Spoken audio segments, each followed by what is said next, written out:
अस्सलाम वालेकुम फ्रेंड्स। कुछ ऐसे कंट्रीज़ हैं दुनिया में जहां आप अपने ड्रीम्स वाकई पूरे कर सकते हैं और जापान भी एक ऐसा कंट्री है जहां जाके आपके ड्रीम्स कुछ ही सालों में पूरे हो सकते हैं। आप अपने गोल्स अचीव कर सकते हैं, अपनी और अपने घर वालों की लाइफ चेंज कर सकते हैं। लेकिन कहानी शुरू होती है कि वीज़ा कैसे लेंगे। एजेंट्स के पीछे जाएंगे, वो आपसे लाखों रुपए ले लेंगे और सभी लोग ये अफोर्ड भी नहीं कर सकते। वीज़ा खुद अप्लाई करने की सबसे ख़ास बात ये होती है फ्रेंड्स कि इसमें आपसे कोई गलती नहीं होती और हमारी ये डू इट योरसेल्फ की सीरीज़ का मकसद भी यही है कि आपको इस काबिल किया जाए कि आप अपने वीज़ाज़ खुद अप्लाई कर सकें। किसी एजेंट या कंसल्टेंट की आपको ज़रूरत ना हो, क्योंकि जिसने एम्बेसी में वीज़ा लगा के देना है, जो वीज़ा ऑफिसर है, वो किसी एजेंट का जीजा या साला तो होता नहीं है। उसने भी डॉक्यूमेंटेशन की बेस पे वीज़ाज़ इशू करने हैं। तो बॉटम लाइन ये है कि प्रॉपर वीज़ा एप्लीकेशन का होना ज़रूरी है, ना कि किसी एजेंट का। ये प्रॉपर वीज़ा एप्लीकेशन आप अपनी खुद तैयार कीजिए, अपने डॉक्यूमेंट्स खुद प्रिपेयर कीजिए। आज की वीडियो में पूरा प्रोसेस आपको समझाऊंगा। आप पाकिस्तान में रहते हैं, इंडिया में रहते हैं या किसी गल्फ़ कंट्री में रहते हैं। पाकिस्तानी पासपोर्ट होल्डर्स के लिए सिर्फ 2500 रुपये और इंडियन पासपोर्ट होल्डर्स के लिए सिर्फ 1300 रुपये।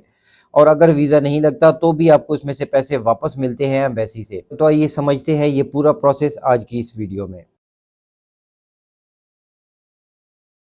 तो फ्रेंड्स, जापान एक ऐसा कंट्री है जिसमें काम की कोई कमी नहीं है। चाहे आप स्किल्ड हैं या अनस्किल्ड हैं, सबको जॉब्स मिलती हैं। वहाँ पहुँच के काम कैसे मिलता है, जॉब्स कैसे होंगी, वर्क परमिट में कैसे कन्वर्ट करेंगे, ये सारे रास्ते भी खुले हैं सब लोगों के लिए। बहुत सी ऑप्शंस होती हैं, लेकिन बेसिक स्टेप होता है कि आप विजिट वीज़ा लें और वहाँ पहुँचें, क्योंकि वर्क वीज़ा लेना इतना आसान नहीं होता। उसके लिए जॉब ऑफर्स चाहिए होती हैं, बहुत सी और रिक्वायरमेंट्स होती हैं। तो विज़िट वीज़ा एक आसान तरीका है किसी भी कंट्री में पहुंचने का।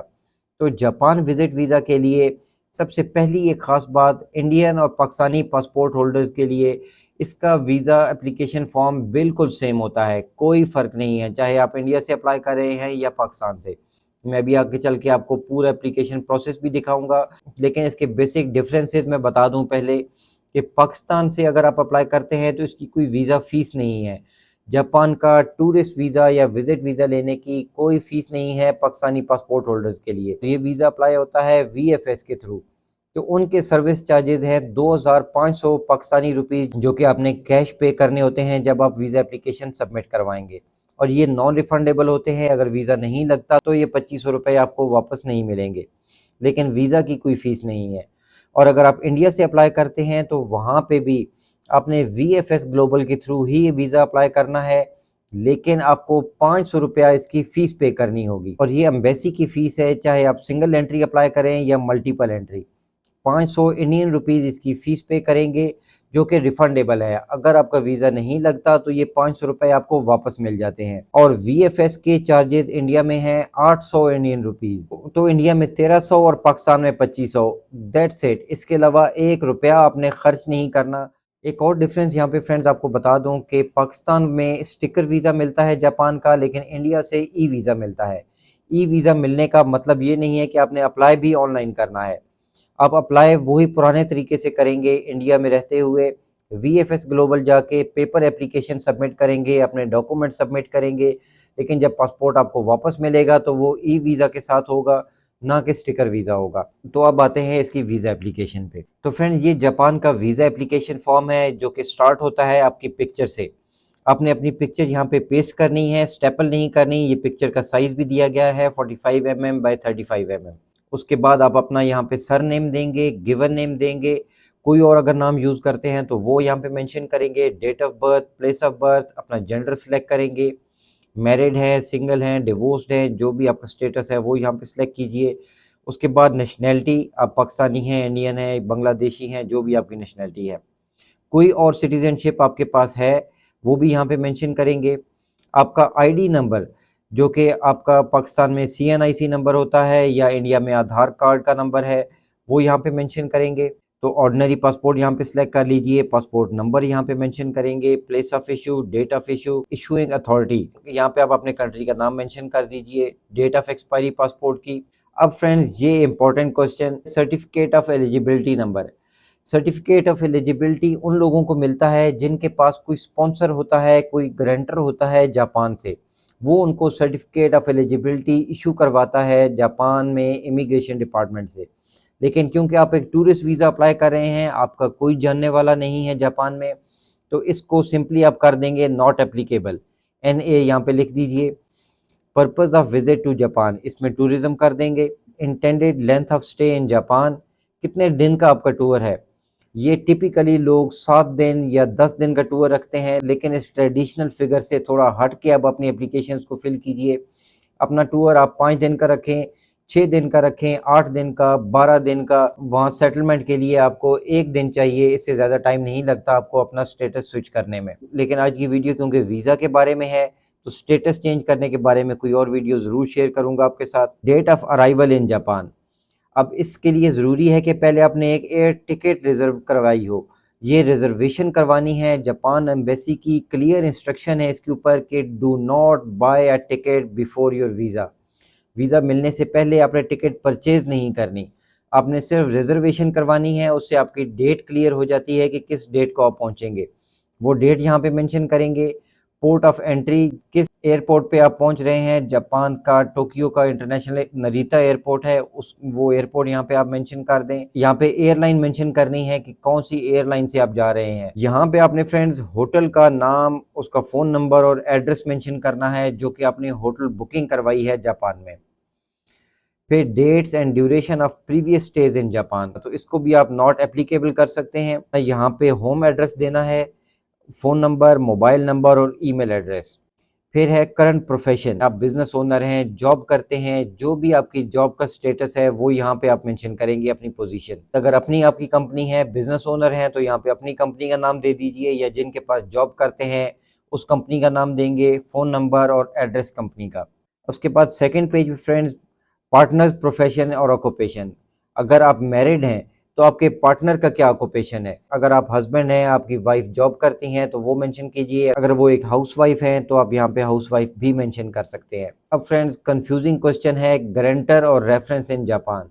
अब आपके पास वो गारंटर है नहीं क्योंकि आप तो टूरिस्ट वीज़ा पे जा रहे हैं, तो यहाँ पे सिंपली आप नॉट एप्लीकेबल कर दें इसको। एजेंट्स इसी चीज़ पे पैसे खाते हैं कि हम आपके लिए गारंटर अरेंज करेंगे, और more than 50% agents fake guarantors का अरेंज करते हैं जो कि जाली होते हैं। आपकी वीज़ा एप्लीकेशन भी ज़ाया होती है और आपके ऊपर 6 महीने का बैन भी लगता है। जापान का दोबारा वीज़ा 6 महीने तक अप्लाई नहीं कर सकते। आपके पास जो चीज़ है वो सही बताएं, जो चीज़ नहीं है उसको नॉट एप्लीकेबल कर दें, कोई प्रॉब्लम नहीं होगा आपकी वीज़ा एप्लीकेशन को। इन्वाइटर इन जापान, जब गारंटर नहीं है तो ऑफ कोर्स इन्वाइटर भी नहीं है, इसको भी आप नॉट एप्लीकेबल करके ये दोनों फील्ड्स आप छोड़ सकते हैं। ये 6 क्वेश्चंस हैं जिनके सभी के आंसर्स आपने नो करने हैं। इनमें से कोई भी यस करेंगे तो समझें कि आपने खुद ही अपना वीज़ा रिजेक्ट कर दिया है।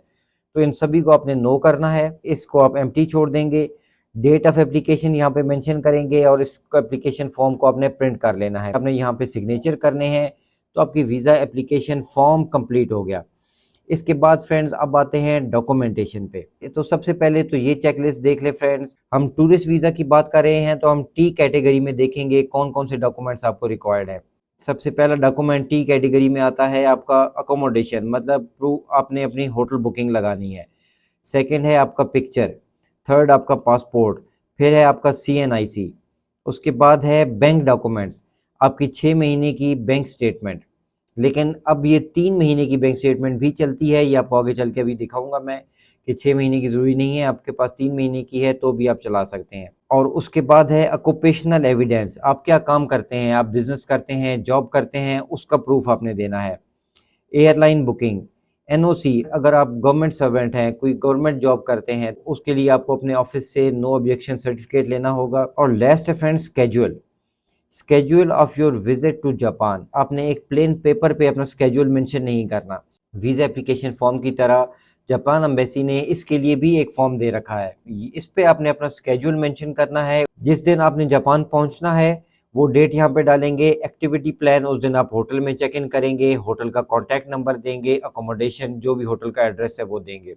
सेकेंड डे आपने कहाँ जाना है, क्या एक्टिविटी होगी आपकी, फ़ोन नंबर आपका सेम रहेगा, अकोमोडेशन आपकी सेम रहेगी अगर आपने एक ही होटल बुक किया है। अगर आपने 2 होटल बुक किए हैं तो जिस दिन आपने होटल चेंज करना है उस दिन यहाँ पे एड्रेस भी चेंज करेंगे डेट के साथ। पूरी एक्टिविटी डे टू डे आपने बतानी है कि किस दिन आपने क्या करना है।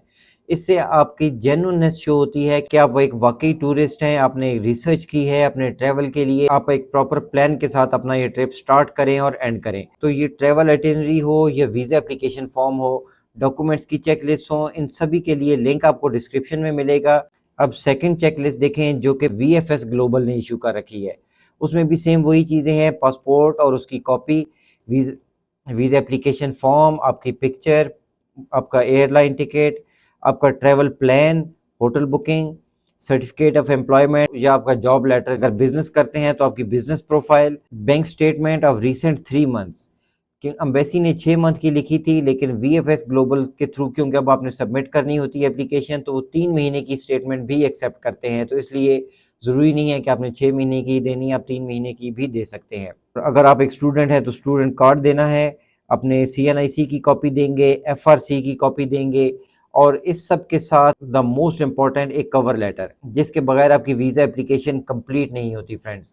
तो कवर लेटर कैसे बनाना है उसका सैंपल भी डिस्क्रिप्शन में है, वहाँ से आप फ्री में डाउनलोड करें और सेम उसी स्टाइल में अपना कवर लेटर बना लें। अब देखते हैं वो चेकलिस्ट जो कि इंडियंस के लिए है। ये चेकलिस्ट जापान एम्बेसी से अप्रूव्ड है इंडिया में। A valid passport, copy of your biodata page on your current passport, complete filled signed visa application form, आपकी एक पिक्चर, यहाँ पे इन्होंने कवर लेटर मेंशन किया है जो कि पाकिस्तान में भी बहुत ज़रूरी है। आपकी एयर टिकट रिजर्वेशन, आपका ट्रैवल प्लान, वही जो मैंने डे टू डे प्लान आपको बताया, आपको वो डॉक्यूमेंट मिल जाएगा, उसको डाउनलोड करके उन्हें फिल आउट कर लेना है। और उसके बाद लास्ट इनकम टैक्स रिटर्न, अगर आपके पास नहीं है टैक्स रिटर्न तो bank statement for last 6 months, ये इंडिया से आपने देनी है।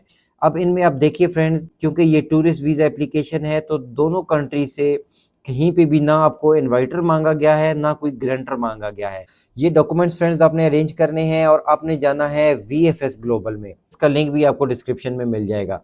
आपने बुक एन अपॉइंटमेंट पे जाना है, अपना ईमेल एड्रेस देके यहाँ पे अपना अकाउंट क्रिएट करेंगे और अपनी जापान की वीज़ा एप्लीकेशन सबमिट कराने के लिए डेट बुक करेंगे।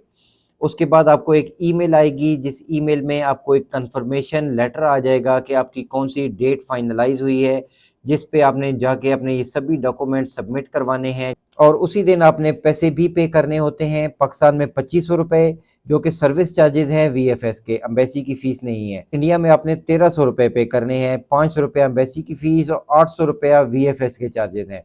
अगर इंडिया से वीज़ा नहीं लगता तो ये 500 रिफंड हो जाएगा। पाकिस्तान में इसका प्रोसेस टाइम है 6 वर्किंग डेज़ और इंडिया में इसका प्रोसेस टाइम है 5 वर्किंग डेज़। तो आप समझ लें तकरीबन 1 वीक में आपको जापान एम्बेसी से जवाब आ जाता है। इंडिया में आपको ई वीज़ा इशू कर दिया जाता है, जिसका आप प्रिंट आउट निकाल सकते हैं, आपको वाया ईमेल बता दिया जाएगा और आपको पासपोर्ट वापस मिल जाएगा।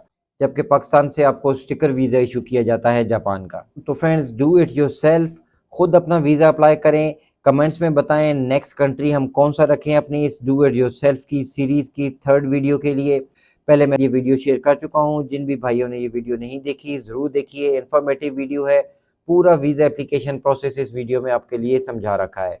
अपना और अपने इस चैनल का ख्याल रखिएगा। Thanks for watching. अल्लाह हाफिज़।